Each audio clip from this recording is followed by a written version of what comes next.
All right, there we go. So today we have Paul joining us. Paul Choi. Paul, I'm going to let you do a slightly broader bio about yourself, but Paul's going to share a little bit with us about what he's been doing within the multifamily space, and also he'll share about a self-storage deal that they're raising funds for. My understanding is that you're still accepting investors, correct? Or you can maybe talk a little bit about that.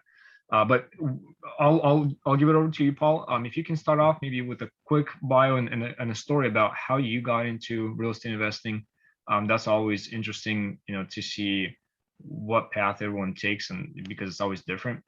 And then shift over to sharing about what you've been doing in real estate.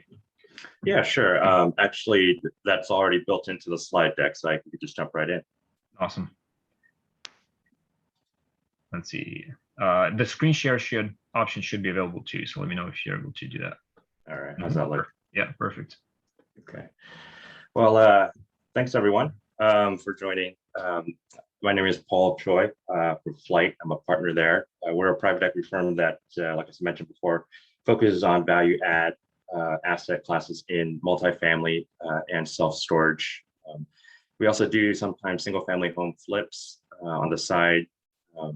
I've been in commercial real estate since 2005, and I have a packed slide deck loaded up with energy drinks. I'm going to be zipping through this pretty quickly because Sergey said I had about 30 minutes. But basically what I'm going to go over is about a little bit brief history about Flite, who we are, the team, and then sort of go through the past deals that we have currently in our portfolio and also have exited in the past, I would say about 3 years. Briefly look at some of the current properties that we have under contract and we're raising capital for, and then dive into the self-storage facility that we also have under contract and we're raising capital for. So currently we have 3 properties under contract and we're raising capital for. So I'll jump into the slide deck right now.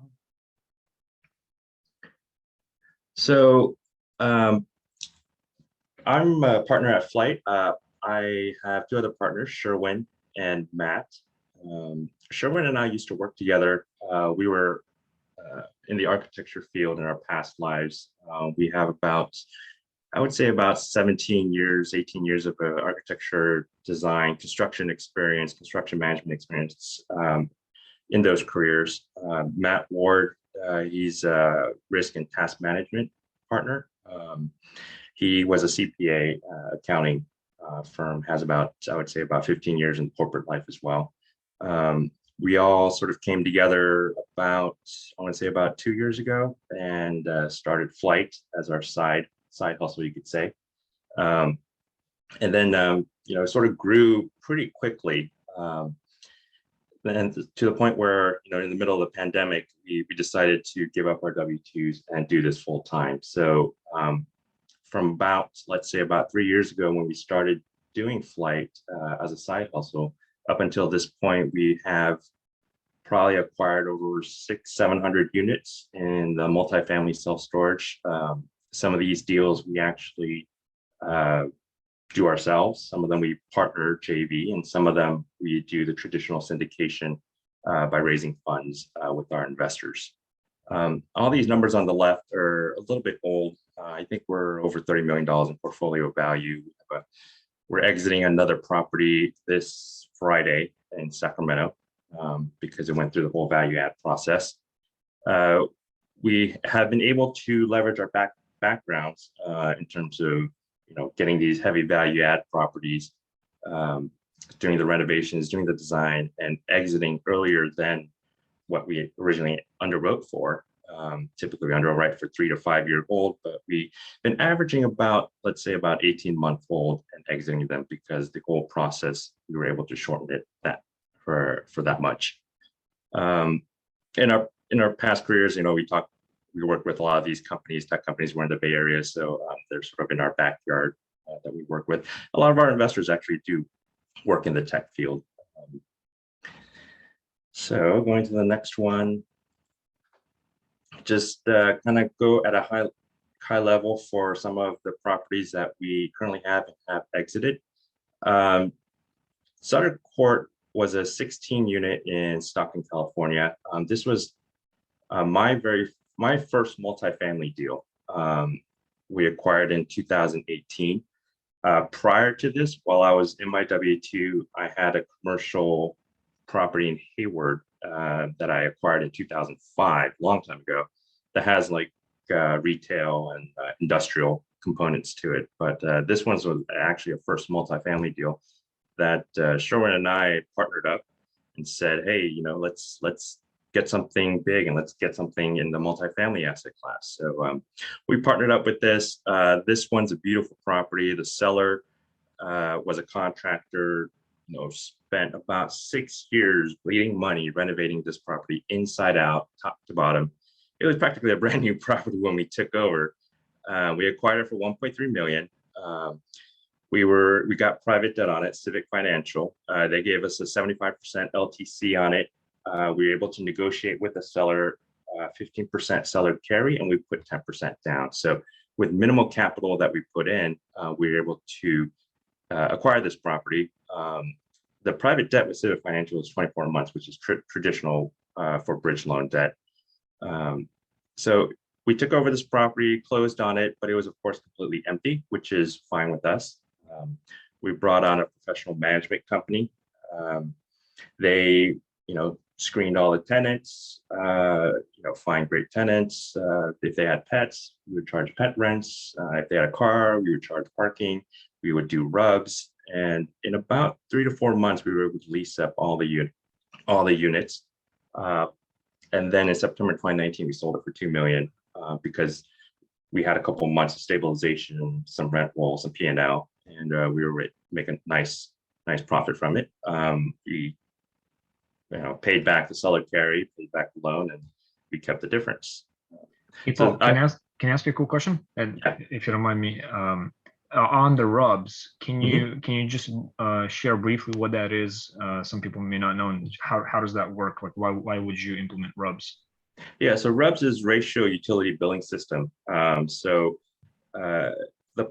If the property has, like, let's say one water tank and one electrical meter or whatever it is, we take all the building utilities and then we divided it up into the units. So each unit would actually pay the base rent, let's just say $1,000, and then they would get charged on top of that $50 or $60 for RUBS, which sort of like a reimbursable back to the landlord. And this is all, normal in the market. So it's a very good another income stream that should be utilized. Thanks. Sorry, quick follow-up question on that. Yeah. Is that something that do you just charge them exactly, just pass-through cost of what you're paying, or is there any sort of markup on that? No markup on it. Typically, it's just a pass-through. Sometimes it's just a flat rate, depending on how you write the lease contracts. But they average around, let's say, about $45 for 1 bedroom, $65 for 2 bedrooms for those 2 type of unit types.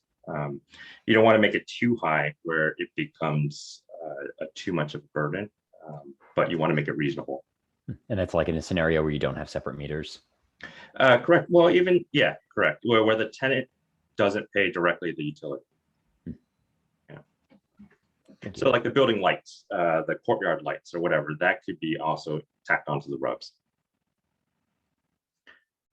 So while jumping back to the slides, after we got the Sutter Court acquired and we were about a couple months in, our friends and family started getting wind of what we were doing. Then we acquired Fallen Leaf Apartments, another one in Stockton. And the reason why we wanted to go to Stockton it was because we wanted to go somewhere like an hour or 2 drive from where we were.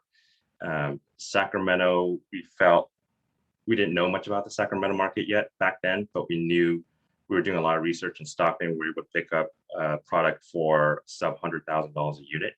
So we were actively looking in Stockton. And a couple months after we got Sutter under contract, friends and family were like, "Hey, what are you doing?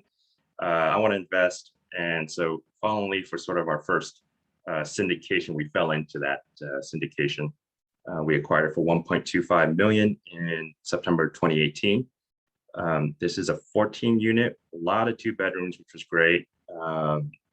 Beautiful property. It just had a little bit deferred maintenance. Units were a little bit older. So we went, and it was fully leased out as well. So as tenants turned organically, we went in there, spent about $15,000, 15 to 16,000 renovating the entire unit, from flooring to paint, new kitchen cabinets, new appliances, bathrooms, everything. We sold it in October for 2019 for 1.85 million. Once it hits a certain gross revenue and a certain cap rate, and a certain price target, then we start looking at, okay, maybe we should sell this and then take the capital, the profits, the principal, whatever, and roll it to the next deal.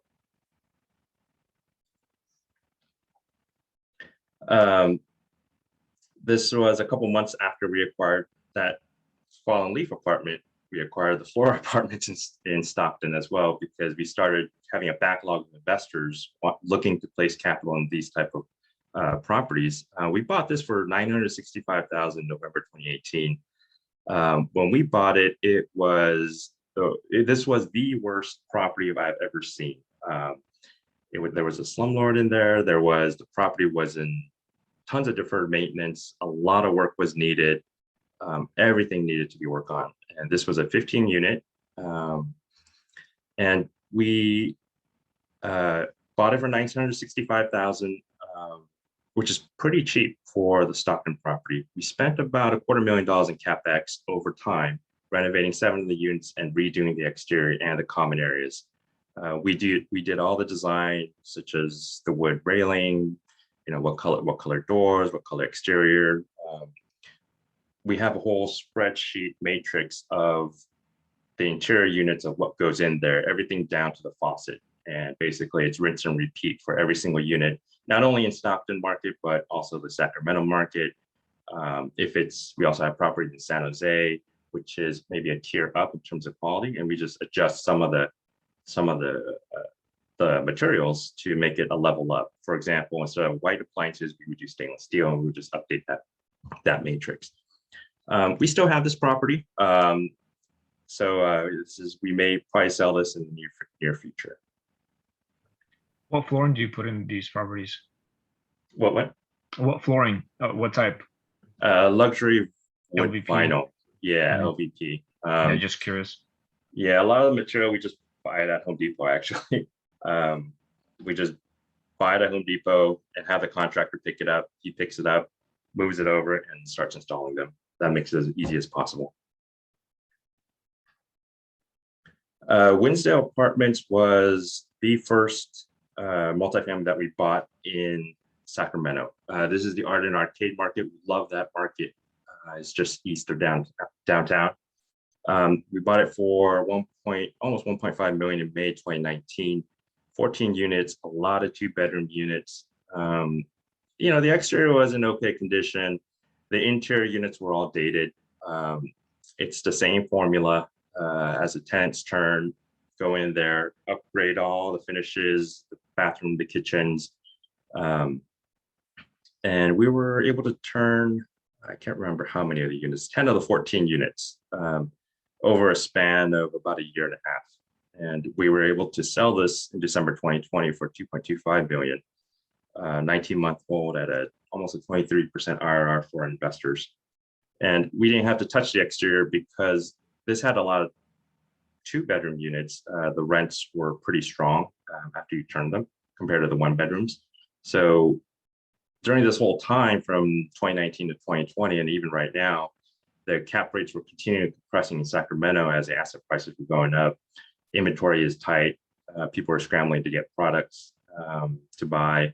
So the compression of cap rates definitely did help us in this market. And we saw that Sacramento was becoming hot in the uptrend. So we sort of said, okay, put a pause on Stockton. Let's move our capital to Sacramento. And that's what we've been doing. And we're still buying in Sacramento.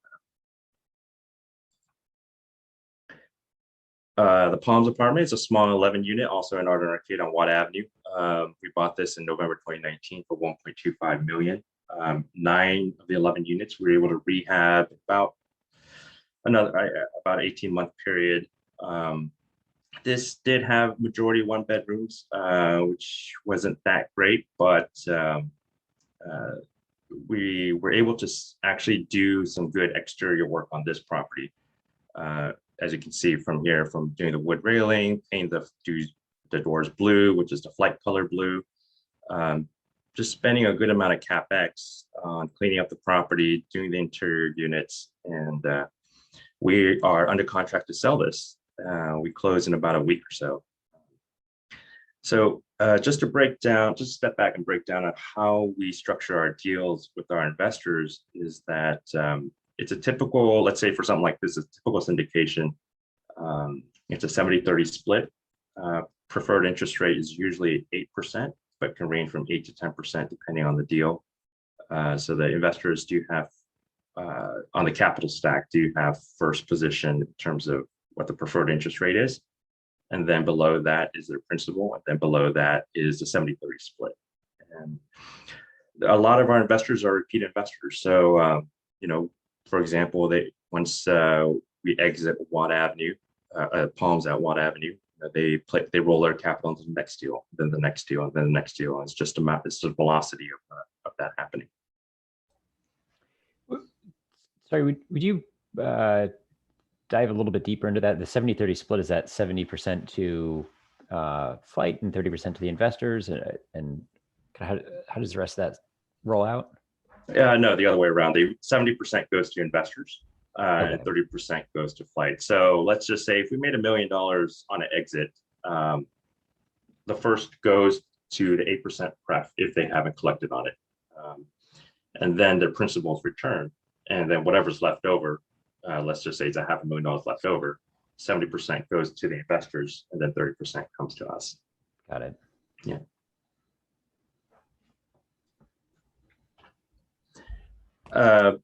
Continuing on in our March in Sacramento, we bought this 45 unit in Arden Arcade again. We've always, Arden Arcade has treated us well, so we kind of stuck in that sub-market in Sacramento. We have looked in other markets in Sacramento, including Midtown, West Sacramento, South Sacramento, and North. North we try to avoid because of it's a little bit tougher neighborhood, you could say. Downtown is very expensive, so you got to be downtown Midtown is very expensive. You got to be very selective on what kind of properties you buy there. West Sacramento has always interested us, but we were never able to pull the trigger. The brokers have sent us deals in that market, but for some reason we never really pulled the trigger.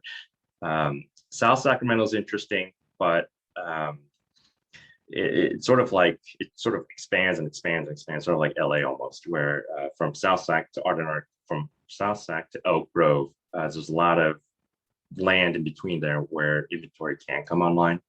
But Arden Arcade is sort of sandwiched between downtown, Midtown on the west side, and on the east side is Fair Oaks, more of the pricier neighborhood where units are trading around 200,000 or more. So that's where we saw the greatest pressure of upward increase, you could say, which is why we've been continuing to invest in that submarket. The Palms Marconi is a 45 unit, all one bedrooms. We still have this property. We acquired in March 2020, right when the pandemic started.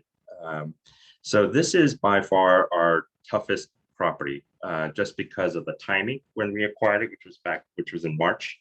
The moratorium did not help. Our collection rates were low, probably in, I would say, about 60% rate, sort of in the middle of the pandemic. The tenants weren't paying. But, you know, organically, some of the tenants left, some of the troubled tenants left, and we were able to rehab. Right now it says 11 of the 45 units, but actually we're up to 18 now. As of today, 18 of the 45 units rehabbed. We are screening the tenants more, bringing in better tenants, and our collection rates are hovering around 83% right now, which is a good increase. At 5.175 million, that's around 115,000 a unit, which is, we don't see that anywhere anymore in Sacramento. So even though this has been a tough project, the value of this property is probably hovering around 150 a unit-ish, because that's what they're trading for in this market. Probably that puts it at 6.7 to 7 million, somewhere around there, roughly. I think our plans are to continue on rehabbing as many units as possible, cleaning up the exterior, and probably towards the end of this year, early next year, look at, okay, how do we want to refinance? Do we want to sell? See what kind of numbers pull in after the moratorium ends.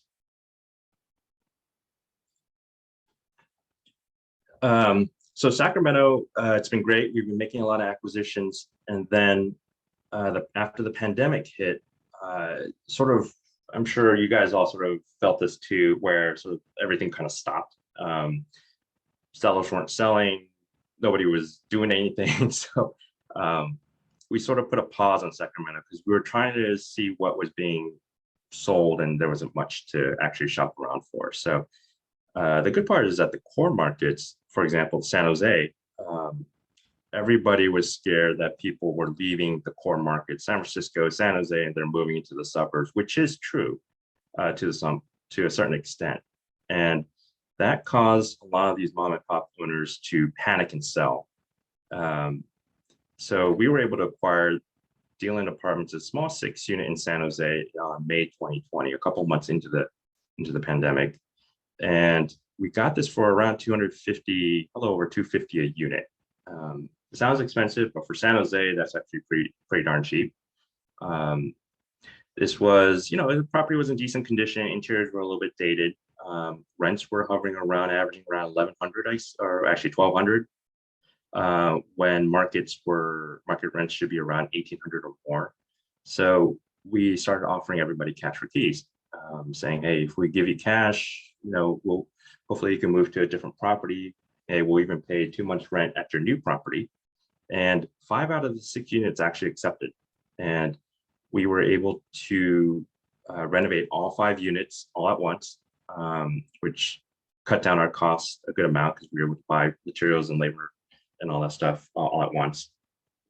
And currently, they're all leased out at close to 1,800 a unit. And, we're just sort of sitting on this and maybe see what the right time to sell is. But everything in San Jose is sort of trading around, it went from 250 all the way back up to probably past 300,000 a unit now in San Jose. Oh, do you know where the tenants that did accept the cash for keys, where they moved to, if they had such a low rent at this property? It's just interesting why they accepted. What was the logic? Yeah, they went through. Yeah, the majority of the time we do know where they went, because the way we handled this process was with us, our property management, and actually the city of San Jose were all looped in to the correspondences and emails. So what we told them, the tenants, was that, hey, we will pay you 2 months rent at your new place.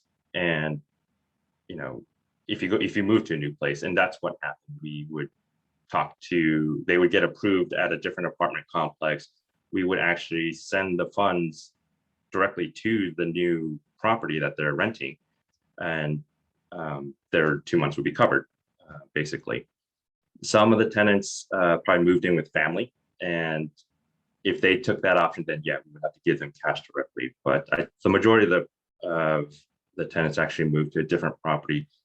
It was probably more expensive, so they probably got like a 2-bedroom and buddied up with other family members or friends.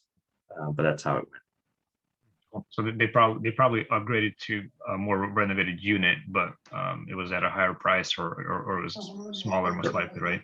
Correct. Yeah. Okay, cool. So yeah, we're still holding on to this one, but we're going to see probably toward Q4 of this year, see how the moratorium ends and where they start trading at per unit. We started again going on a buying spree in San Jose. We picked up a 12-unit in San Jose for $3 million. This is sort of just like D-Land in terms of layout. They're just basically 2 properties right next to each other, owned by the same owner, but on 2 separate lots. So that sort of helped. We did the same strategy. Rents were low. They're probably averaging just under 1,300 when they should be 1,800 or more. There's a big emergency hospital down the block. A lot of development is happening around this area. And we started offering cash for keys for everybody, actually, when we first took over. The majority did not accept it, but 3 did. So they moved to a different place and we were able to go in and renovate them, and now we're leasing them out for 1,800. We are still contacting these tenants to say, hey, would you consider, or would you go for a higher amount? What's your counter? So we are still talking to them, and some of them have came back and said, we do want to accept the cash for keys, but we do want a higher amount, or whatever the amount is. So we're still in correspondence with them. The great part about this property is that we bought in November 2020, which was less than a year ago. We renovated 3 of the units, and right behind this property is about a couple acres of like large equipment storage space, and a developer bought that, and basically they submitted plans to build 700 something Class A multifamily mixed use retail right behind this property. So recording in progress. So we heard about that development a couple months before we bought this property. We got wind of it through our broker network. We said, hey, we want to find something near this area, and this popped up and we jumped on it. So a lot of the properties that we buy are off market. We work with a lot of big houses, Colliers, Marcus & Millichap, Cushman & Wakefield, and they, after you have a working relationship with them, they start sending you off market deals, which are the more lucrative ones.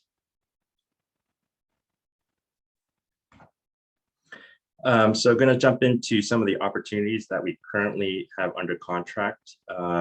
We have one in South Lake Tahoe.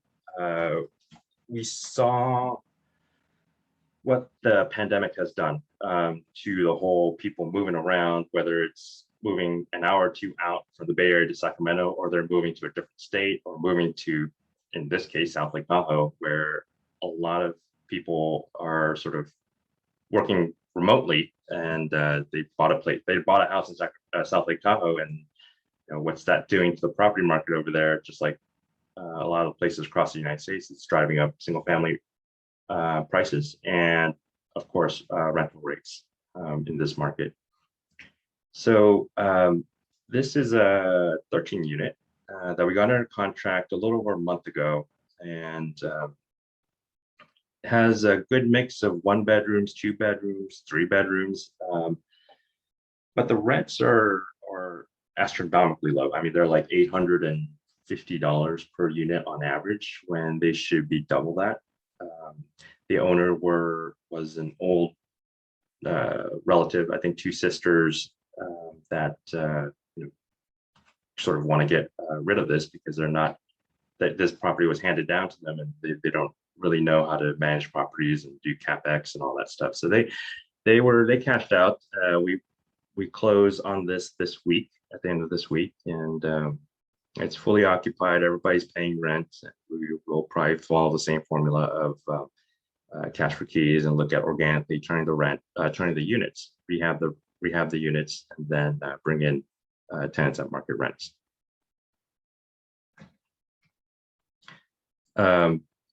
This is a very clean property. They actually took pretty good care of it. There's a maintenance guy who doesn't live on the property, but he's nearby, that actually did everything to keep it top shape. Roof is in great shape. The exterior siding is in great shape. All the windows have been replaced. So they actually did take good care of it. It's just, I think they just want to get out of the property business. Here's some more photos of the exterior. This is I don't know if you guys are familiar with Tahoe, but it's near the corner of Pioneer and Ski Hill Road, I think, which is about 5 minutes from the Heavenly, I don't know what you want to call it, the lift. Some of the interior photos, you could tell a lot of the properties that we buy, actually almost all of them, are value add, which is what we specifically target. So they need work, they need CapEx, they need updating, and that's where the equity can be made. Do you typically look for just cosmetic rehab situations, or will you go into more structural or foundation as well? Or you just pretty much, it's like, hey, if this is looking a little run down or outdated, that's what you're honing in on, just so you can, easily cosmetically flip it? Yeah, we typically look for cosmetic because they do require less capex and little or no permits. We have done a little bit more hairier work, such as replacing entire roofs or dry rot, replacing exterior entire sections and such. But once it all depends on what the acquisition price is and what the capex is and what the exit pro forma is. So if the capex is high because you got to do a lot more work, the price better be low to make up for it. And not only that, it's sort of like, do we want to spend our time and brain power, resources, and headache dealing with all that? But for the majority part, it's all been cosmetic. And we walk all these properties ourselves and inspect it ourselves because Choi and I have done tons of construction and design and all that stuff for many years. So we actually keep a list of CapEx budget while we're walking the property and then sort of put that together and add that to the underwriting. You might be getting to this a little bit later, but if not, would you be able to walk us through a little bit more detail on how you do your underwriting and your due diligence on the property and specifically how you establish an offer price? Sure. Yeah. So we're going to go through the self-storage deal in Spokane, Washington, and it actually shows a lot of the numbers. So we could go through that there. This is the latest deal we got under contract actually last week. This is in Sacramento, Midtown, 1818 P Street. It's a 12-unit property. I can't say much about it because of the confidentiality agreements, but it's 12 units, which good mix of 1s and 2 bedrooms. The 2 bedrooms are all townhomes. The reason why we bought this is because 11 of the 12 units are vacant. And this is an off-market deal that one of our brokers from Colliers said, "Hey, Paul, would you look at this? The owner's thinking about selling it. Why don't you just submit an offer?" And we just looked at it from the pictures and looked at saying, okay, 11 of the 12 units are great. Okay, here's our offer price. And we sent it along with our LOI from our lender and a POF showing a proof of funds. And that's all they needed. So this is the reason why we buy, like I mentioned before, is because 11 of the 12 units are vacant. What that does is it compresses the time scale considerably, where you don't have to take into account tenants moving out or waiting for them to move out or cash for keys or anything like that. Once you close, we have, I think, a couple months, 3 months or so of rehab scheduled in, where the contractor goes in and does everything all at once. And then we start leasing up by month 4. And we anticipate about 3 to 4 months of complete lease up of 11 of the 12 units at market rents with new tenants, with RUBS, pet rent if they have pets, and parking fees and everything. So by month, let's say 12, we have tenants moved in, the property's rehabbed, and we have a couple months of track record showing what the P&Ls and rent roll is. We could look at probably selling it. I don't think refinance or anything like that really makes sense in California in general, but we would probably sell it, and the investors hopefully will be happy, and then they roll their capital into the next deal. So this is our latest deal. We haven't sent out the offer memorandum. We put together presentations for everything that we do, but we haven't sent this one out yet. We're still working on it. This slide is just a brief overview of sort of like, you could say, sample renovation plan for the exterior and interiors. For example, for the common areas, we may renovate the laundry room, do some landscape, maybe if the parking's in bad shape, the asphalt's in bad shape, we spend some money on slurry coating it or doing something to it to make it look better. Maybe a security gate for the cars parking area. Some signage and branding. It's always good to have nice stainless steel letters on your building with the address. Probably replacing some doors and windows. And then we have an average unit rehab price of around $15,000. They range from Sacramento, could be anywhere from $13,000 to San Jose, which is $18,000 per unit. That includes everything, including the brand new kitchen cabinets, appliances, everything. If this was a 13 unit, that's our plug-in number.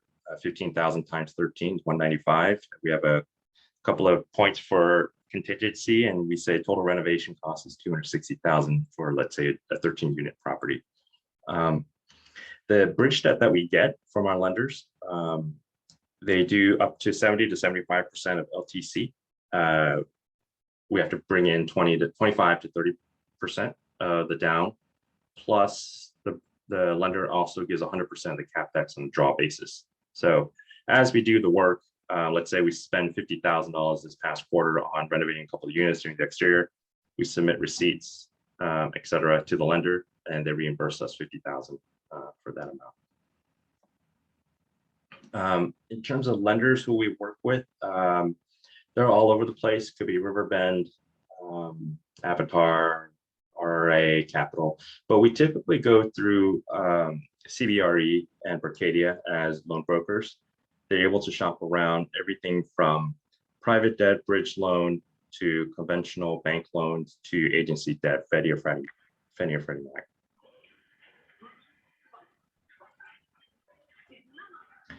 Mac. This is just a random unit renovation breakdown of how we came up with the 15,000 per unit. I think we've renovated about 50 or 60 units in the past 2.5 years among all of our properties.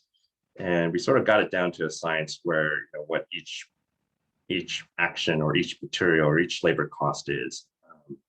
And we do have 2 different contractor teams, one for the Bay Area properties, one for Sacramento properties, and then a third one for Spokane, which is actually our property management company. Hey, Paul, quick question on that slide at the bottom. You have labor separated out. Is that does that mean the other numbers don't include labor, or is that just kind of a miscellaneous labor item? All these numbers are just material costs, and then the labor is just contractors' labor. Oh, that's pretty good per unit. Yeah, so you know we've been able to negotiate with our contractors. If we just give them a stream of work, they're able to really fine tune the numbers down. Sort of like an assembly line process where they're able to bring the labor costs down as much as possible. Awesome. So I'm going to dive into the Wall Street Executive Storage in Spokane. This one is a very interesting project. We love it because it's our first self-storage deal. It's our first out-of-state deal for Flite. And I think, yes, it is the biggest deal that we've ever done at $6 million. The second place is 5.1 million, the 45 unit in Sacramento. And we have been researching, analyzing, studying the self-storage market for about 1.5 years. Running the numbers, we actually made a whole bunch of offers, got a few under contract, did the DD, and the numbers didn't add up, so we backed out. So this is actually the first one we got under contract. We got it under contract actually in February, March, a few months ago, and we're still under contract for it. We close escrow hopefully by the end of this month. And the reason being is because the seller, he bought the property a couple of years ago. It's a beautiful property built in the early 1900s, was a storage facility. That's what it was built for in the 1900s, storing grain and all that stuff. But he bought the property a couple of years ago, and he spent about $250,000 in soft costs, permits, and everything to build, I think it's like 80 something multifamily units in here. COVID happened. He sort of panicked and said, okay, I think the market's changing. What downtown Spokane really needs is storage, because there's not a lot of competitors in this area. So he actually pivoted and got permits from the city to build out storage units in here. So this property, it has built out 414 self-storage units, brand new, all the way from the basement to the top floor, I think it's 6 floors. There are 7 offices over here on the first level. Sorry, 2 offices on the first level and 5 offices on the second level. And these offices will be leased out to accountants and graphic designers or whoever is looking for office space in downtown.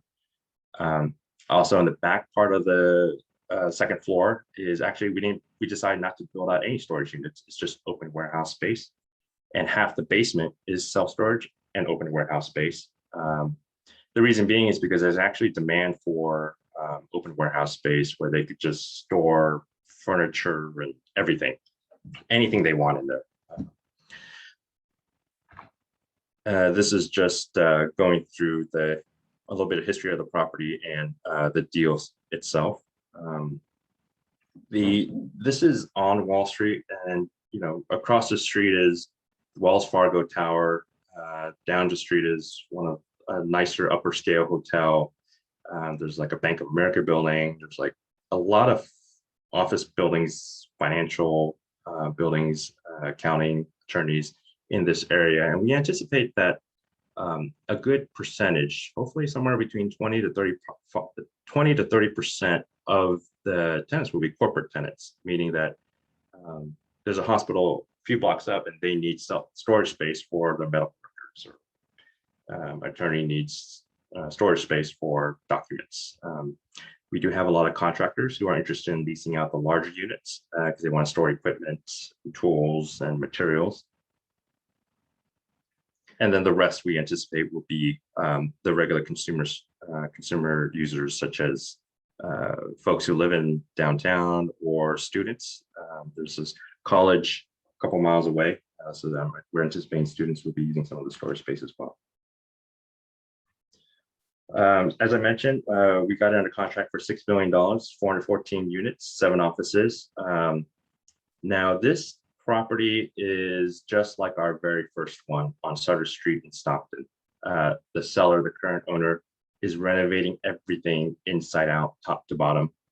Brand new, not only brand new storage units, but also brand new electrical, plumbing, fire suppression systems, lighting, windows if needed, everything, security systems. So we would be taking it over after certificate of occupancy from the city is approved, and it's fully, construction is fully done, new elevators and everything. So we bring in Storage Pro, which manages around 90 storage properties across the United States. We bring them on board as a PM, and they have a 12-month lease up plan where we're getting 12 months to get to 95% occupied. This is talking about the strategy of what I just talked about, of the lease up plan and everything. Storage Pro is actually headquartered in Walnut Creek, so they're not too far away. Our office is in San Ramon. So this is a breakdown of the numbers. We have a year 3 and year 5 analysis of what the IRR, cash on cash, and the equity multiple of the MOIC is. So the investors can get an idea of what the expected returns are. Purchase price is $6 million. We're looking to raise $2.5 million for the equity requirement, which includes all down payment fees, financing fees, and everything, closing costs.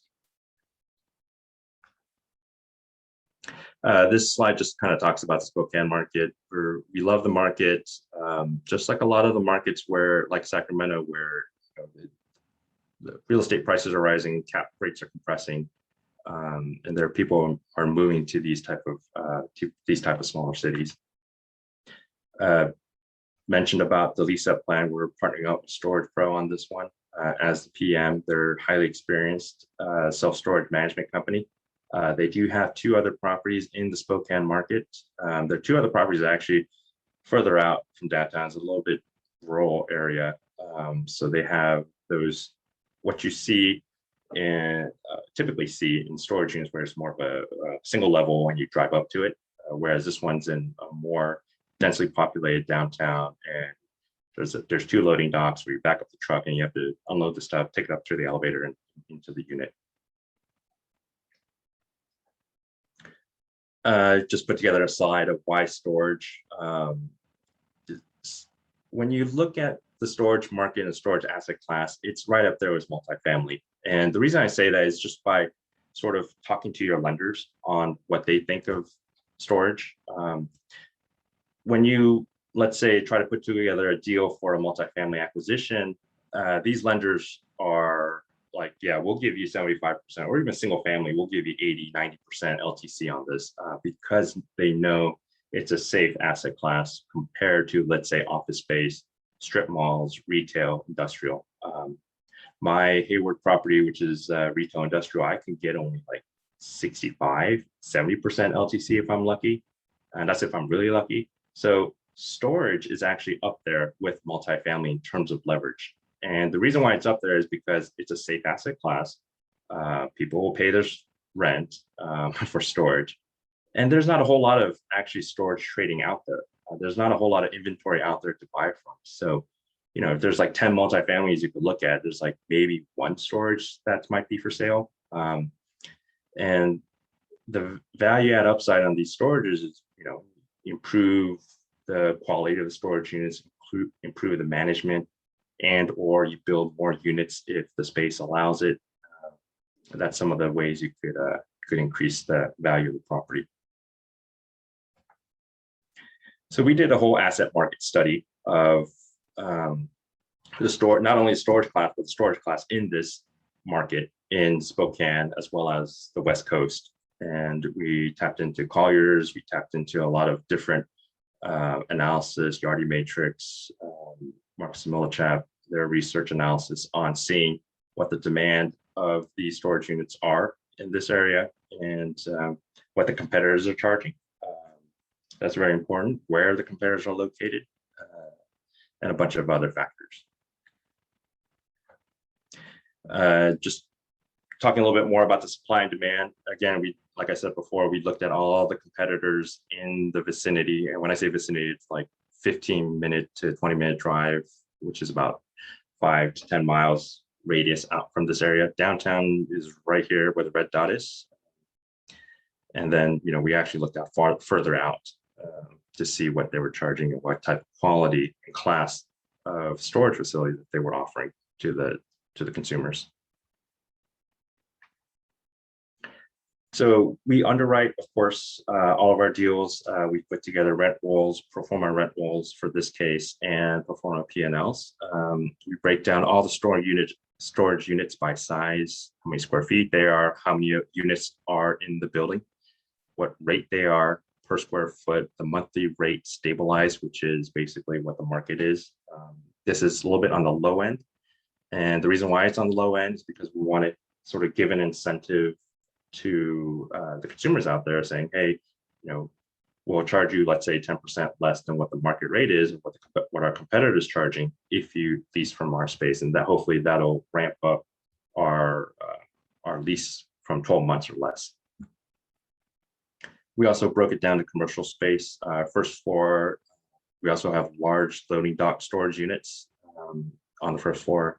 The entire second floor is also, we have offices and also the warehouse storage. And the basement bulk storage is the warehouse storage I was mentioning, which is half the basement. And we have different lease rates per square foot for that too as well. Other income insurance, Storage Pro is saying that if you charge tenants insurance, and actually it's sort of like with Rubs, we get a percentage of that as a landlord. Random fees, late fees, etc. That adds up to something. Merchandise adds up to something as well. You sell locks and boxes and other things. So the annual gross income is close to $700,000 for this property, fully stabilized. We look at the pro forma P&L year 1 through 5. We have year 1, of course, is nearly fully vacant. So, you know, 700,000 gross income, back out the loss to lease because of the vacant units. We're spending the first year leasing it up. We plug in a vacancy rate, typically around 5%. That's the net income, and you back out all the different expenses. The expense ratio in the first year, of course, is higher at 60%, but they should be anywhere from 25 to 30% stabilized, which is lower than multifamily. Multifamily, we typically underwrite for around 35% to up to 40% expense ratio of the gross, because that's actually what the lenders underwrite for. So we want to make sure our numbers match up. This is interest on the loan.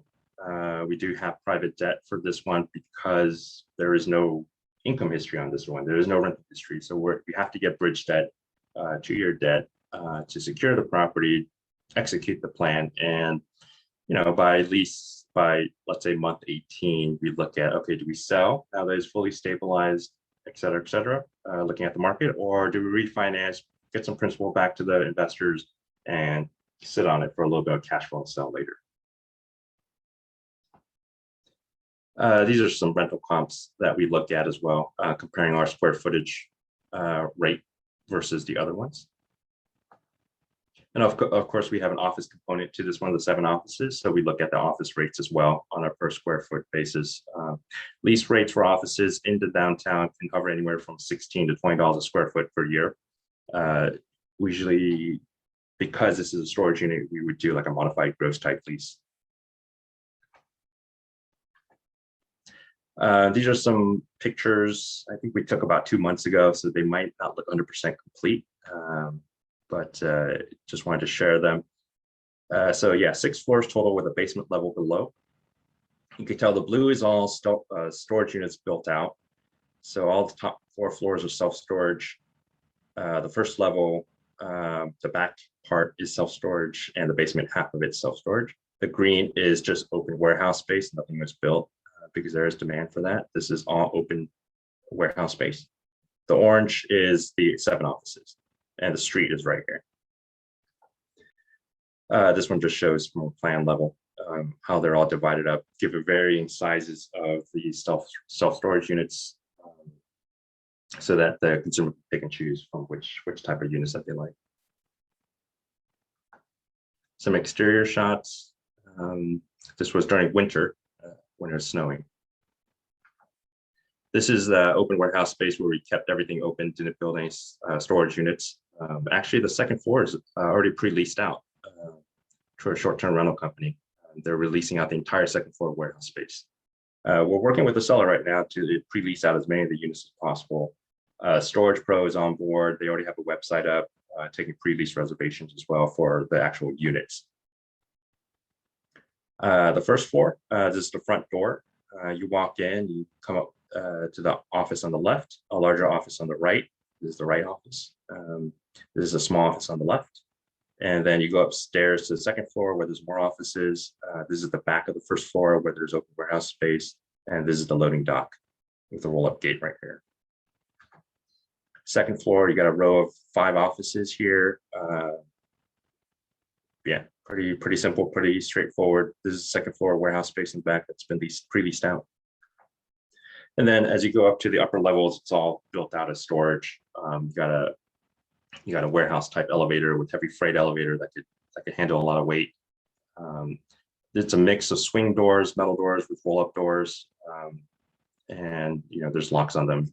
The tenant buys the locks and puts them on. All new electrical panels, electrical lighting, fire smoke suppression system, everything. Gonzalo University is right here. The storage facility is right here. The airport is right here. And there's an Amazon fulfillment center right here. Now, what's interesting is that there's this freeway right here on the west end of downtown is where the property is. And on the east side of downtown is where another storage facility called More Storage.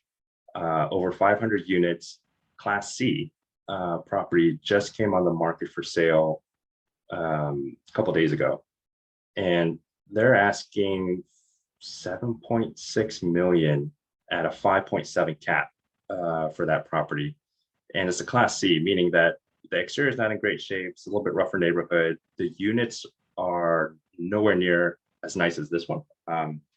The storage units, they're sort of like wood doors that are all on hinges and swings and stuff.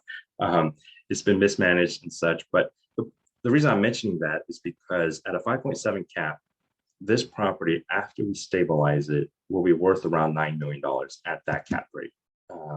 So we're buying it for 6, spending 12 months to lease it up, and hopefully the value hovers around $9 million. But when it's all said and done, spending minimum amount of CapEx. because the seller has already spent all the money doing it. Just some activity going in downtown Spokane. If you're not familiar with the market, you can see a lot of development, multifamilies is going up.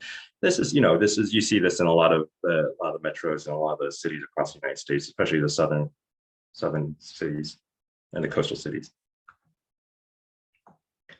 We do soft reserve. The process of investment is soft reserves, sign subscription documents, you wire the funds, and then we close the deal.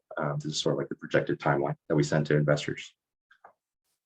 We typically send quarterly investor reports, not only for this property, for all of our properties, plus distributions, if there are distributions for that quarter. These reports include pictures, how the property is progressing, rehabs, any updates, any exciting news about it. We do send K-1 documents, tax documents every year. And you can log into our portal to track your investments, how much it's worth, what's your equity position, et cetera, et cetera. And that's it. Hopefully I didn't take too much of your time. Awesome. Thanks so much. Sure. That's the time went by fast. So don't worry about the time. It was actually Okay. very packed and very interesting. I'm sure people have questions that they want to follow up with. We'll open it up to questions. So you guys go ahead and feel free to jump in and ask Paul any questions you have. I'll jump in with a question here. How do you arrive at your target cap rate for the different properties? And is that what you kind of hinge around for identifying pricing after you figured out the renovation costs? Yeah, so we look at what the market cap is at the acquisition point. So I'll actually share you one of the underwritings that we do, the models that we do. Can you see this? Mm-hmm. Okay, so this is one of our underwriting models. And this is the number that we look at, the 3-year and the 5-year exit cap. So this is for the P Street deal in Sacramento, the 12 unit with the 11 units being vacant. So we plug in what the acquisition price is, what the fees are, closing costs, interest reserves. We have what the going in rent is, which is basically nothing because it's vacant. And then we put in pro forma numbers of what the current market rents are. We plug in this number by talking to our PM, looking at Renometer, looking at Craigslist. And the exit cap is, we plug in a conservative number because this number and that exit price per unit, we have to feel very comfortable with. And we play around with this number, pushing it up or down. And if the current, let's say for the Midtown market, for this type of product, the current cap rates are usually around mid 4s to high 4s. Now, 3 years out, we don't want to plug in a mid 4 to high 4 at this number because we think, okay, how do we account for any bumps in the market or any downturn? Well, we plug in a higher cap rate, and that sort of insulates us or protects us a little bit if the market would take a dump. So that's why we plug in a 5.25, a 5.3 cap, and this is our exit price per unit.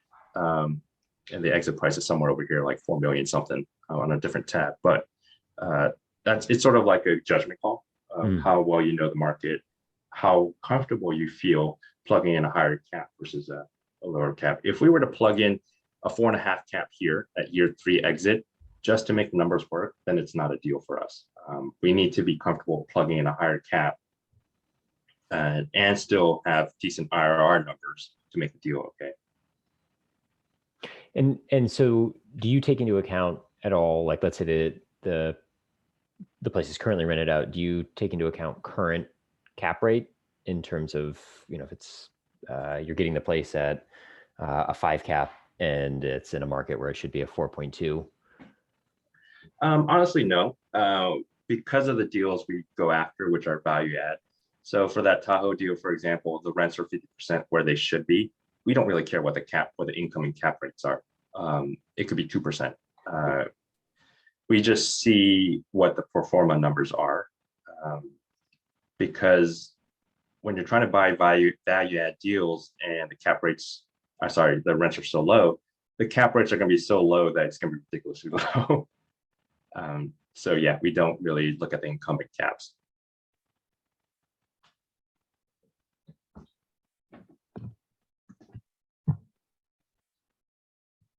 Oh, thank you. Yeah. Sure.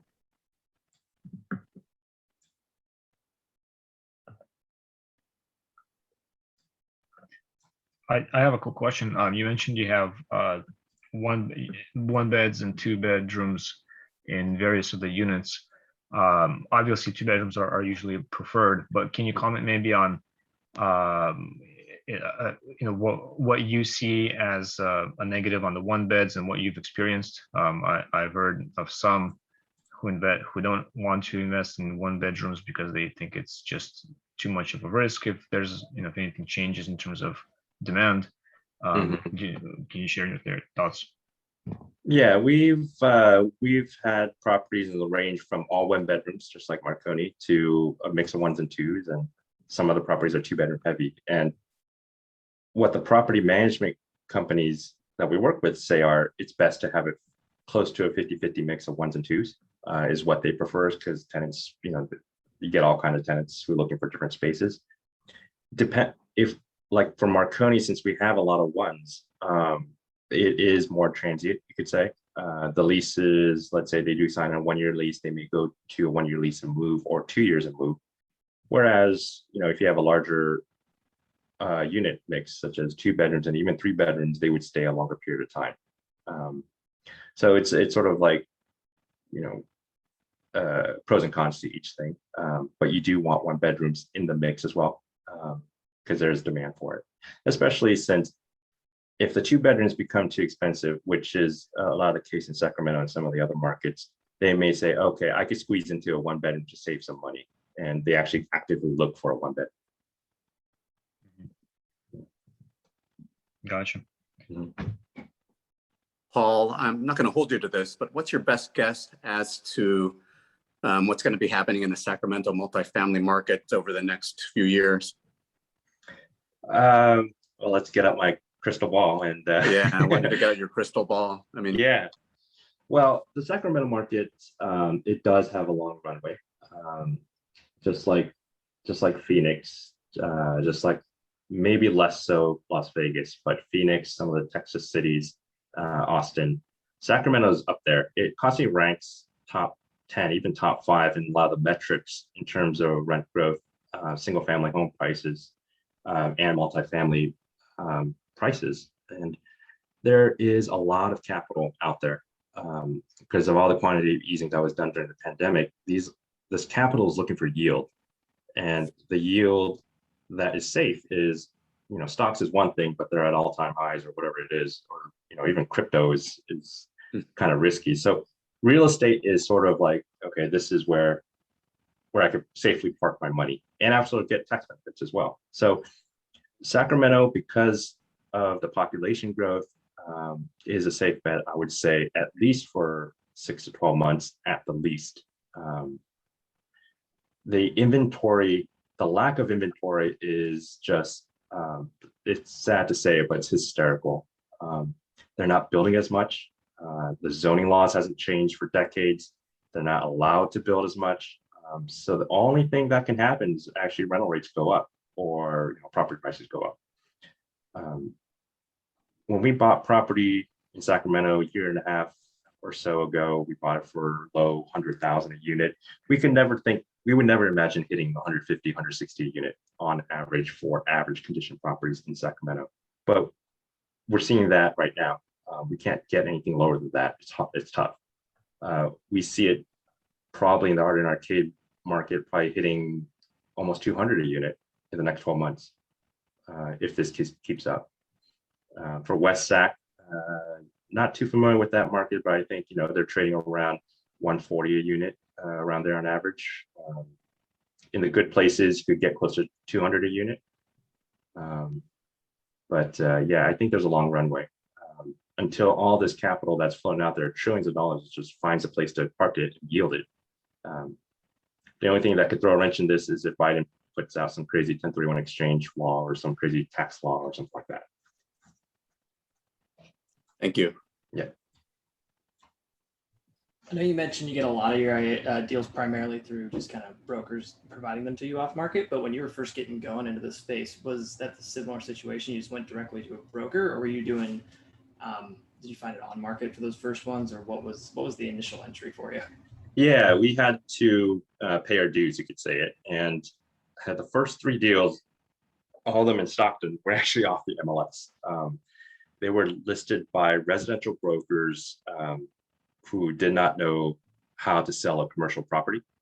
And during that time, we were, Choi and I were like listening to a whole bunch of bigger pocket YouTubes and reading everything online and listening to Cardone and all the crazy figures out there. And, so we were able to speak the vernacular of the commercial market of how brokers talk. And by doing so, we were able to negotiate favorably on our side with these residential agents who was listing these 11 unit, 15 unit, 16 unit properties. After that happened, you start calling up Colliers, Marks and Milchat, some of these larger houses who have a long Rolodex of property owners, and you say, hey, look, we bought this property, we're buyers, we're not screwing around here. We have not only the brokers, but also the lenders that we work with, we have a track record with, who will fund us. And once you tell them that, they start taking you a little bit more seriously and start sending you more deals. Awesome. Thank you. Sure.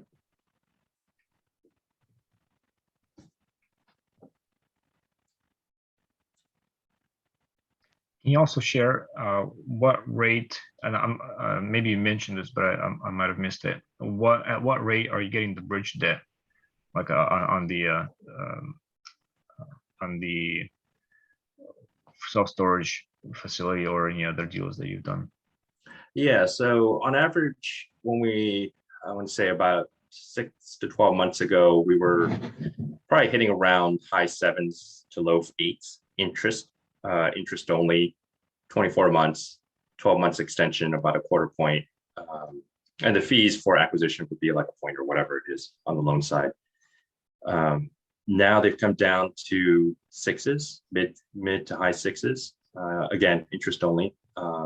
Some of these lenders that we've worked with for the first time do require interest reserve for 12 months. So let's say for the Spokane deal, you're setting aside about $300,000 of capital, just cash, just sitting in the bank account because of the interest reserve requirement. But after you do a lot of the deals, I mean, for Riverbend, we've done, I don't know, like 4th or 5th deal now where there's a track record, so we don't have to do interest reserves anymore. And we could actually use that capital for operational, or actually do rehabs, or actually raise less capital to increase the number, boost the numbers, return numbers. I bet. I assume the bridge debt would be more expensive. Yes, they're actually around the same, but yeah, we're not able to get conventional or agency debt just because of the deals that we buy, which are high vacancies or low rents or needs a lot of rehab. There's also someone was asking for the capital raise on the Spokane deal. Is there a limit to who can invest? Is it accredited only, sophisticated? I know it depends on the type of raise that you're doing. So what is that like? Yeah, so we do, for larger deals like this, we do 506B and C with the SEC. So we do file all the correct documents. We have attorneys that do all the documents, then file them. So there's a certain number of unaccredited investors that we can accept. I think the number is somewhere around 25, don't quote me, but and then the rest could be unlimited amount of accredited investors. And the majority of our investors are accredited. And so we could do a blend of both. And you're currently still raising funds on that deal, right? Can you share how much spots you have, and whether if someone's not accredited, do you still have room for non-accredited investors? Yeah, so the minimum amount for this one is $25,000 for the Spokane self-storage deal. With hard reserves for investors who have hard reserves and actually sign the documents and wire the funds, plus soft reserves from investors and capital partners who have expressed interest, we're almost at 100%, $2.5 million.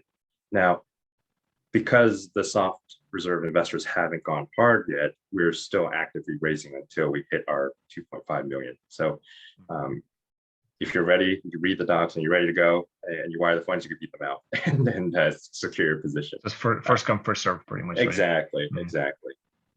Is it pretty common in bigger commercial deals to get it into contract and then have that long of a fundraising period?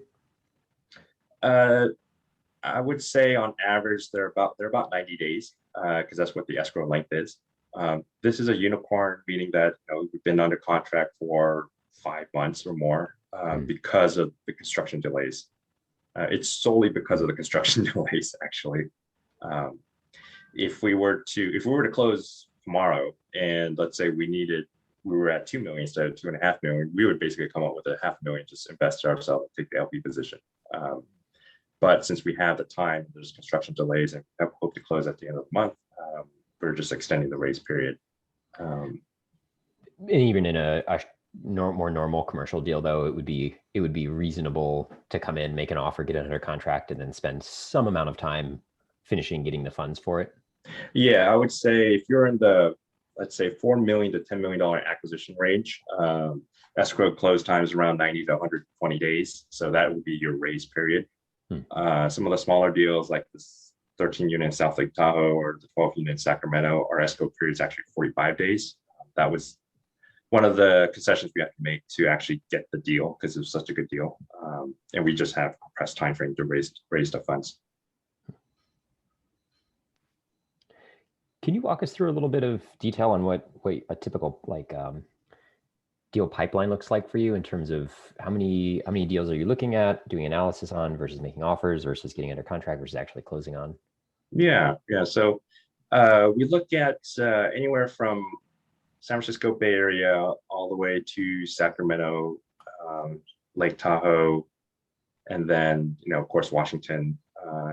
We're also actively looking in Las Vegas, Phoenix, and some Texas markets. We haven't gone out there yet. But we do have broker relationships in all those markets, even LA. We're also in Southern California markets. We reside in the Empire area.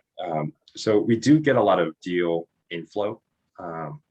Probably have eyes on about 50 to 60 deals a month.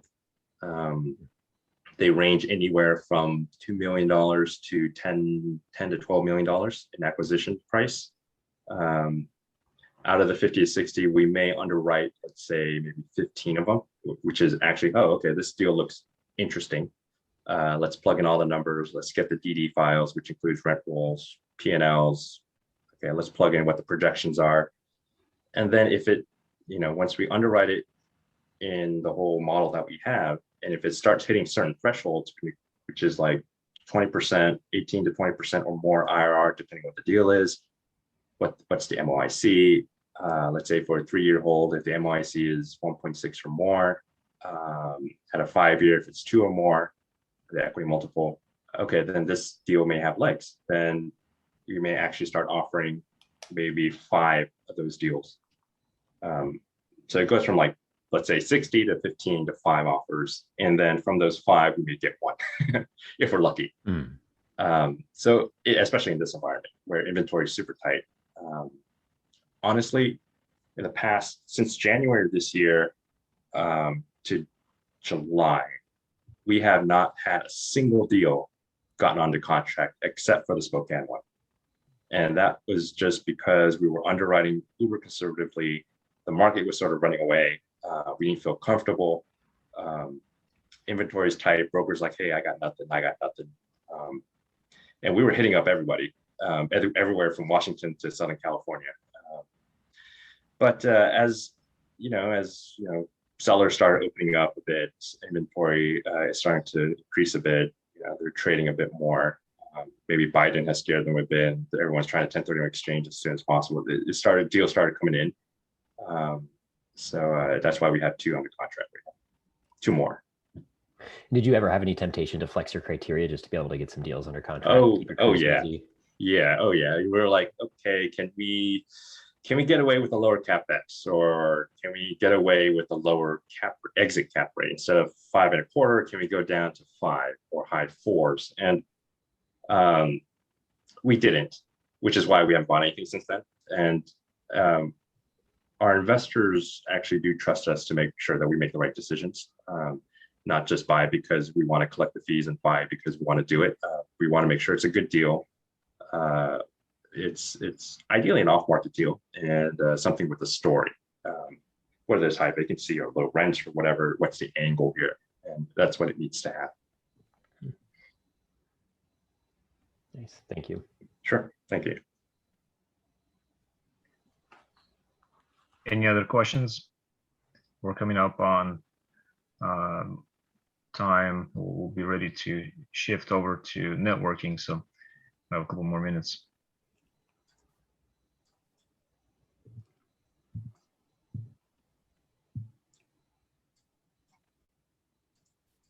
One quick question, Paul, that I had also is,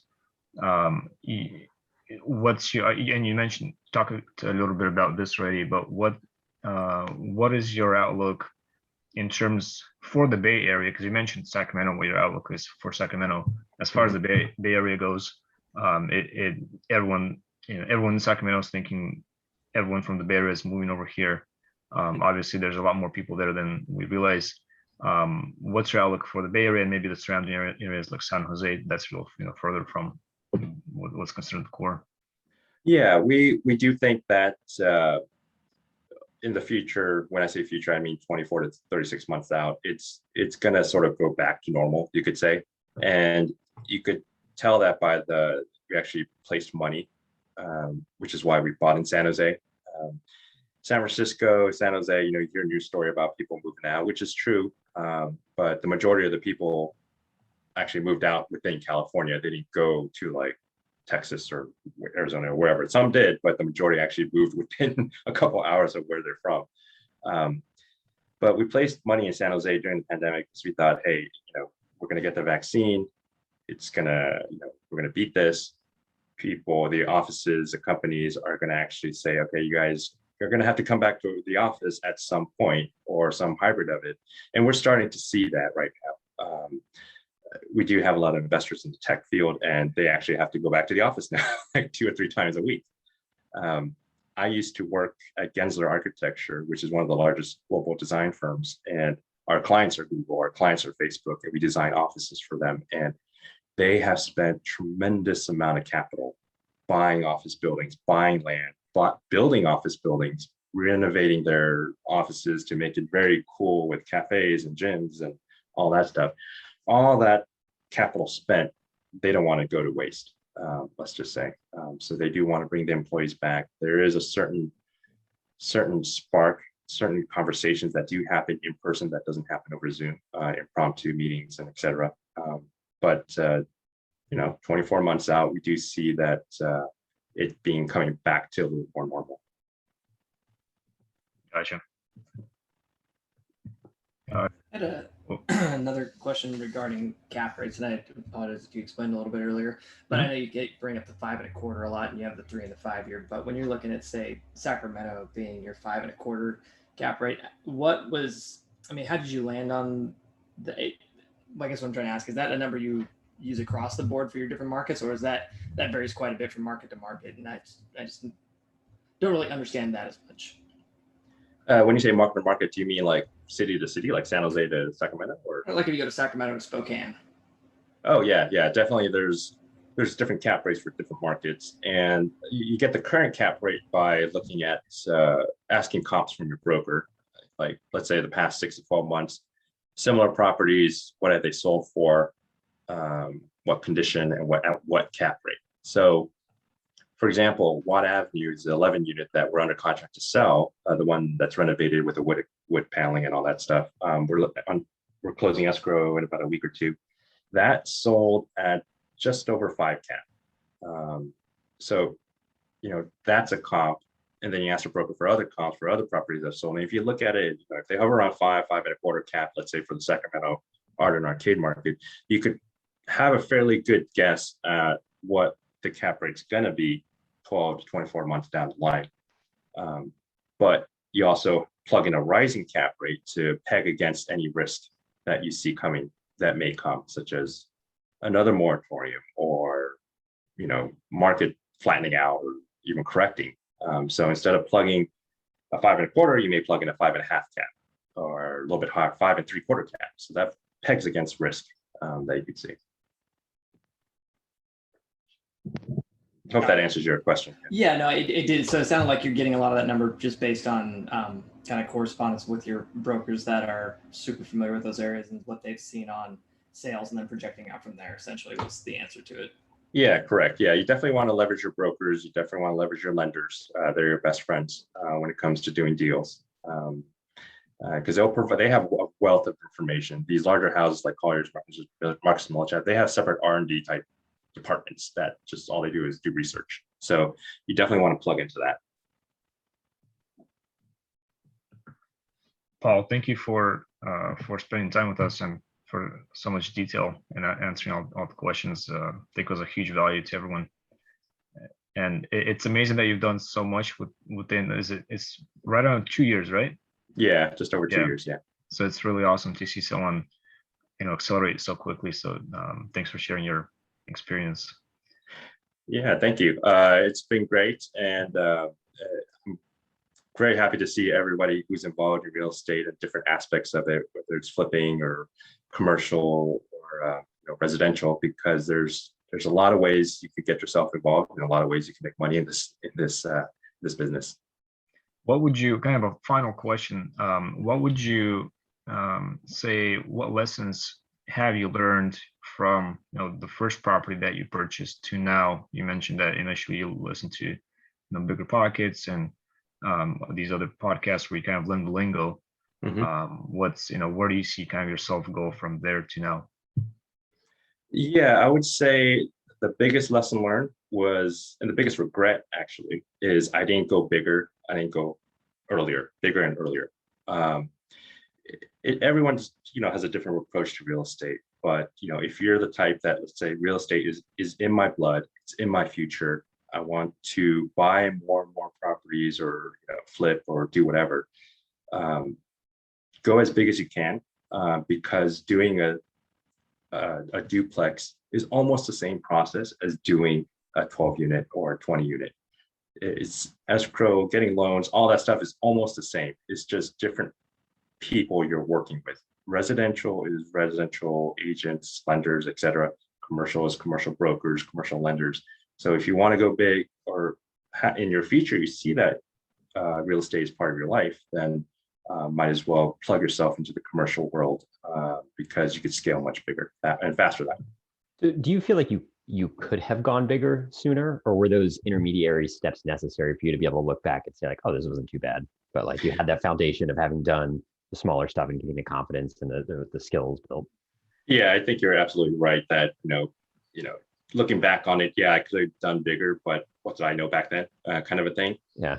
But if I knew what I knew now, go back then, if I were to cheat, I could, instead of doing that 16 unit, I could have done a 40 unit, let's say, because if I didn't have the capital, if I only had a certain amount of capital to take down a deal, I would go out and find capital, whether it's through a private loan, through a family member or friends and family, and just go into partnering up.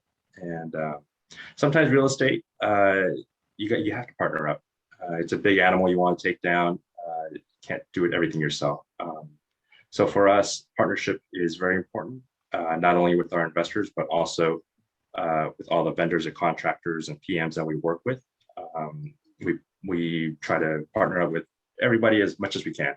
We don't try to do everything in-house and try to get it vertically integrated, because it's actually a lot more work, a lot more liability. All right.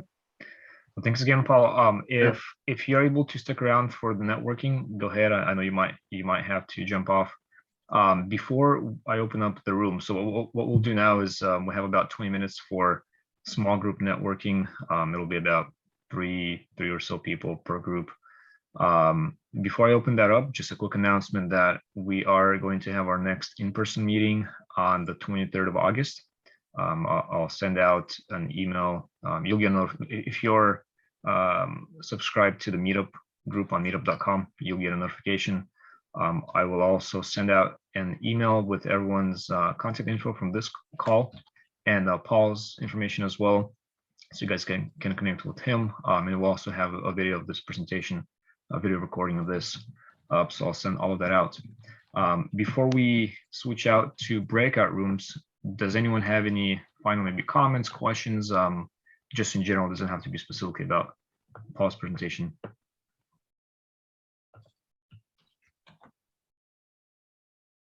Nope. All right. So give me just 1 minute. I'll be opening up the rooms and you guys can join the rooms, and we have about 20 minutes or so to connect with each other. There we go.